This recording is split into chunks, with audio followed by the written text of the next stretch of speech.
بسم اللہ والحمد للہ والصلاة والسلام علی رسول اللہ وعلی آلہ وصحبہ ومن اہتدی بہدیہ اما بعد۔ جناب قاری بدیع الزماں صاحب مدنی حفظہ اللہ کے توسط سے ایک ویڈیو کلپ آج موصول ہوئی ہے، جس میں کوئی یامین قاسمی صاحب محو گفتگو ہیں اور وہ یہ ثابت کرنے کی کوشش کر رہے ہیں کہ اللہ رب العالمین اپنی ذات سے عرش پر ہے اور اللہ تعالیٰ اپنی ذات سے زمین پر بھی ہے۔ وہ اللہ تعالیٰ ہر جگہ موجود ہے، جیسا کہ صوفیوں کا عقیدہ ہے، اور یہی عقیدہ جہمیہ اور معتزلہ اور دوسرے گمراہ فرقوں کا بھی ہے۔ میں کسی بھی گفتگو کو آگے بڑھانے سے پہلے یہ کہہ دینا چاہتا ہوں کہ اہل سنت والجماعت صحابہ اور تابعین لہم باحسان کا یہ متفق علیہ عقیدہ ہے کہ جو کوئی یہ سمجھے کہ اللہ اپنی ذات سے ہر جگہ موجود ہے وہ کافر ہے۔ لیکن موصوف اسی عقیدے کے حامل ہیں، اور ان کے اکابر جن کا انہوں نے حوالہ دیا ہے، اشرف علی تھانوی اور دوسرے جو صوفی علماء ان کے دیوبند کے حلقے سے گزرے ہیں، ان سب کا بھی یہی عقیدہ ہے صوفیوں کا۔ اور اس کو انہوں نے مبرہن کیا ہے سورہ انعام کی آیت نمبر 3 وَهُوَ اللَّهُ فِي السَّمَاوَاتِ وَفِي الْأَرْضِ سے، کہ وہی اللہ آسمان میں ہے اور زمین میں ہے۔ حالانکہ موصوف نے خود ہی تفصیل بتائی ہے کہ زمین کے اوپر آسمان ہے 500 سال کی مسافت پر، پھر اس کے بعد پہلا آسمان ہے، اور آسمان کی حیثیت طباقہ کی ہے، چھتری کی ہے، تہ بتہ ہے، اور جو چیز تہ بتہ ہوتی ہے وہ اوپر کی چیز نیچے سے بڑی ہوتی ہے، گویا زمین آسمان سے کئی گنا بڑا ہے، اور پہلے آسمان کے مقابلے میں دوسرا آسمان اس کے اوپر چھتری کیے ہوا ہے، وہ اس سے کئی گنا بڑا ہے، اور اس طریقے سے چل دیے یہاں تک کہ 7واں آسمان تمام آسمانوں سے وسیع تر ہے، اور اس کے اوپر اللہ کی کرسی ہے، جس کے متعلق اللہ نے فرمایا ہے تم کرسی میں وسع کرسیہ السماوات والارض، اللہ کی کرسی ساتوں زمین اور آسمان کو اپنے گھیرے میں لیے ہوئی ہے، اور کرسی عرش الہی کے مقابلے میں ایسی ہے جیسے کہ انگوٹھی لقدق صحرا کے اندر ہو۔ اللہ اکبر۔ اس کے بعد عرش ہے، گویا کرسی جو تمام مخلوقات سے، آسمان اور زمین سے بڑی ہے، اور تمام کائنات اس کرسی کے نیچے ہے۔ اس کرسی کی حیثیت اللہ کی عظیم تر مخلوق، سب سے اعظم مخلوق اللہ کی کرسی کے مقابلے میں ایک رنگ کی ہے جو لقدق صحرا میں ہو، اور اس کے اوپر عرش ہے۔ تو عرش کی وسعت کا کیا کہنا، اور اس کے اوپر رب العالمین ہے، جیسے کہ اس کے شان کو زیبا ہے۔ ہم یہ نہیں کہہ سکتے کہ اللہ بیٹھا ہوا ہے، اللہ عرش پہ کھڑا ہے، اوپر اللہ عرش ہے، جو لامتناہی مقام ہو سکتا ہے، وہاں ہے اللہ، جہت علو میں ہے اور عرش کے اوپر ہے۔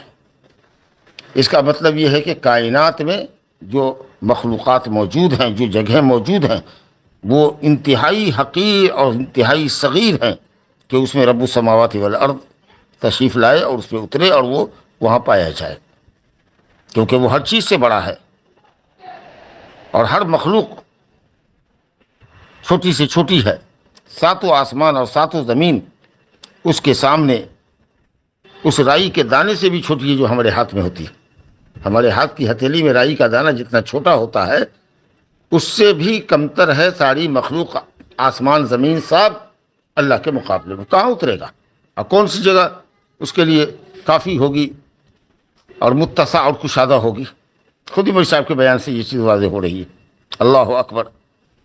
جب ہم کہتے ہیں اللہ اکبر، مانا اللہ اکبر من کل شیء، تو بڑی چیز چھوٹی چیز میں کہاں سے حلول کرے گی اور کہاں وہ اترے گا، جبکہ وہ ہر چیز سے بڑا ہے؟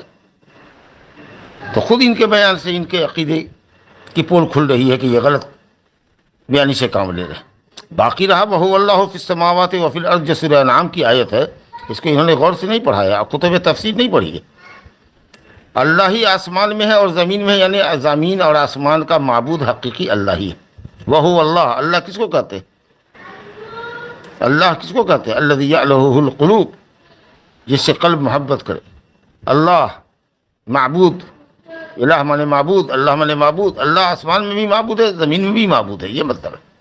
ایسا نہیں کہ آسمان والوں کا معبود کوئی دوسرا ہو، زمین والوں کا معبود کوئی دوسرا ہو، زمین والے کسی اور کی پرستش کریں، آسمان والے کوئی اور کسی اور کی پرستش کریں۔ یہ سب سے اچھی تفسیر ہے، اور خود قرآن نے اس کی تفسیر بیان کی ہے۔ سورہ زخرف آیت نمبر 84 میں ہے وَهُوَ الَّذِي فِي السَّمَاءِ إِلَٰهٌ وَفِي الْأَرْضِ إِلَٰهٌ، وہی اللہ آسمان میں بھی معبود ہے اور وہی زمین میں بھی معبود ہے. تو اس کی معبودیت ہر جگہ ہے، اور ہر جگہ کا معبود وہ ایک ہی اللہ ہے.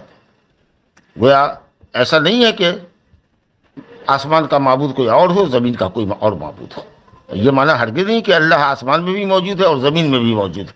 نعوذ باللہ من ذالک. جس کو فریہ عقیدے کی مولوی صاحب دہائی دے رہے ہیں آیت کریمہ سے، اس کے معنی کو انہوں نے نہیں سمجھا ہے. اللہ ہے، اللہ جو الوہیت والا ہے، عبودیت والا ہے، جو عبادت کا تنہا اکیلا مستحق ہے، وہ آسمان والوں کی بھی عبادت کا اکیلا مستحق ہے، زمین والوں کی بھی عبادت کا اکیلا مستحق ہے. دوسری تفسیر یہ ہے کہ صاحب وَهُوَ اللَّهُ فِي السَّمَاوَاتِ وَفِي الْأَرْضِ يَعْلَمُ سِرَّكُمْ وَجَهْرَكُمْ.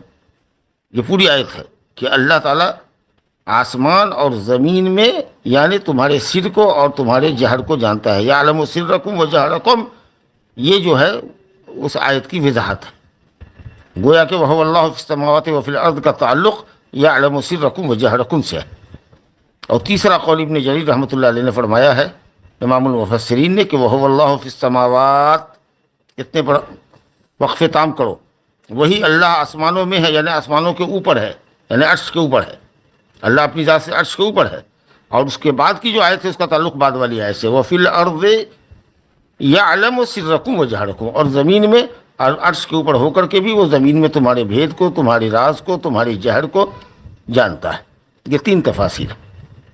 لہذا یہ کہنا کہ اللہ اپنی ذات سے زمین پر ہے، یہ شرکیہ اور کفریہ عقیدہ ہے.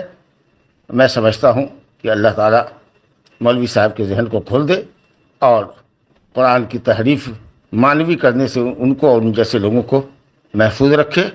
اور جو متفق علیہ عقیدہ ہے اہل سنت والجماعت کا کہ اللہ عرش کے اوپر ہے اپنی ذات سے، اور احاط بکل شیء علما، اور اس نے اپنے علم کے گھیرے میں تمام کائنات کو لے رکھا ہے، ہر چیز کو وہ دیکھتا ہے، ہر چیز کو وہ سنتا ہے. تو ظاہر ہے کہ یہ اپنے صفات سے، اپنے علم کے اعتبار سے وہ ہر جگہ موجود ہے، لیکن اس کی ذات عرش کے اوپر ہے. وَهُوَ مَعَكُمْ أَيْنَمَا كُنتُمْ، تم جہاں کہیں ہوتے ہو اللہ تمہارے ساتھ ہوتا ہے.